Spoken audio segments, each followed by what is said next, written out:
Hello, I'm Robert Morrison, and today we're going to take a look at conservation of energy. This lab write-up comes from our Physics Through Inquiry manual. To do this lab, we're going to need a few items. We're going to need a rod stand, we're going to need a pass track, we're going to need a clamp for the pass track, we're going to need a motion sensor, an angle indicator, a pass car, an end stop, and an interface for collecting data. So let's take a look at the physical setup, and then we'll take a look at the data and some of the analysis. I'm going to connect my pass track to my rod stand using the clamp. It fits right in the rail here on the side, slides into place,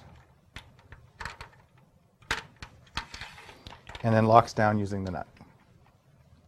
I'm going to place that on the rod stand here and give it a pretty good angle and set it into position. At the far end of the track, I'm going to mount the end stop. I'm going to try and get this as close to the end of the track as I can. Again, I'm mounting that into the rail and locking it into place. And then with the cart, I'm going to extend the plunger, and I'm going to set it on the track against the end stop. And we'll see why that is in just a second. I'm going to take my motion sensor, and I'm going to connect it to the end of the track. Fortunately, being a PASCO motion sensor and a PASCO track, it snaps right in. And I'm going to make sure that it's pointing directly at my cart. I want to make sure it's facing the face here. And that I have it in the cart position on the switch. So that's all set.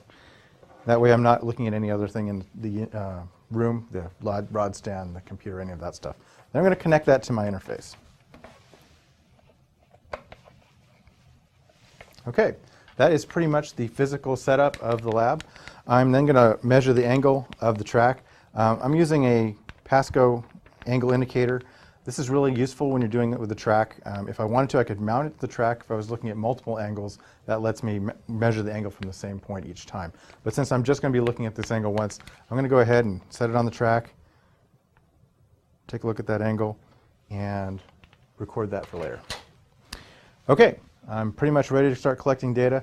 I'm going to collect the first run with the cart in position. I want to do that because I want to look at the initial position of the cart just as it's leaving the end stop here. So I'm going to collect that first run. That ticking indicates that the motion sensor is functioning. So I'm getting that initial distance to the cart. And I'm going to take about 10-15 seconds of data, and then I'm going to go ahead and stop. So now I have my initial position. Now I'm going to go ahead and take my cart, and I'm going to press the plunger into place, make sure it's locked, and set it once again in front of the end stop.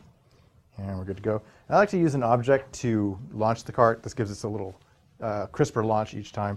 I'm just using a mounting bracket for the track here. Ruler works really well too. So I'm going to go ahead and start collecting data.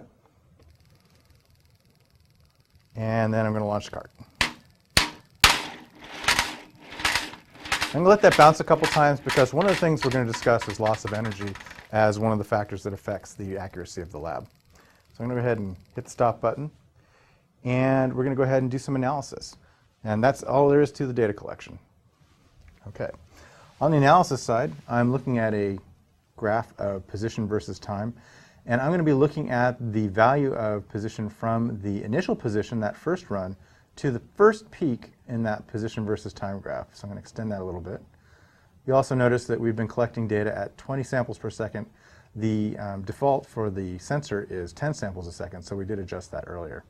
Now I'm going to be looking at the difference from the initial position to the final position. So let's go ahead and look at the select tool. And I'm going to select above that point and below that point so I can get a range of data, and I can adjust that until I have just the points that I'm interested in. And once I have those points in the selection, I'm going to go ahead and hit OK. And so what I'm looking at is the final and initial position because I want to look at the difference. To do that, I'm going to use one of the tools I have here, the coordinate tool.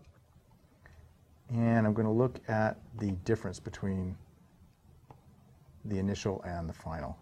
So I'm interested in the y difference here, so dy, and that is 0.23 meters. Excellent. And so that's going to be the distance that the cart traveled up the track. That's going to help me calculate that final height so I can find the potential energy, the maximum potential energy of the system. And I'm going to look at a second graph, which is the velocity of the cart on the track. And that was recorded right alongside the position. And I'm going to be looking at the initial velocity. That's the velocity just as the cart was leaving the track. So that's the maximum velocity down here. So I just need the value for that point. So I'm going to once again bring up a palette.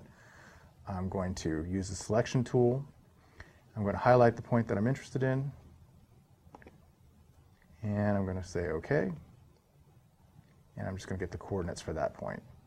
So the y value there is the maximum velocity of the cart. OK. So now that we have what we need to calculate the maximum kinetic energy at the bottom of the track and the maximum potential energy at the top of the arc, and we can compare those two things and find out if energy has indeed been conserved. To calculate the maximum potential energy, we're going to define the difference in height. We're going to use the distance that we found earlier and the angle of the track to calculate the height, and then from the height, we'll calculate the gravitational potential energy. Now we want to compare that to the maximum kinetic energy, which we found at the bottom of the track. We're going to use the velocity we found earlier to make that calculation. We compare the two and find that, in fact, energy was conserved. We hope you find this lab useful, and we'd love to hear your feedback. Thank you.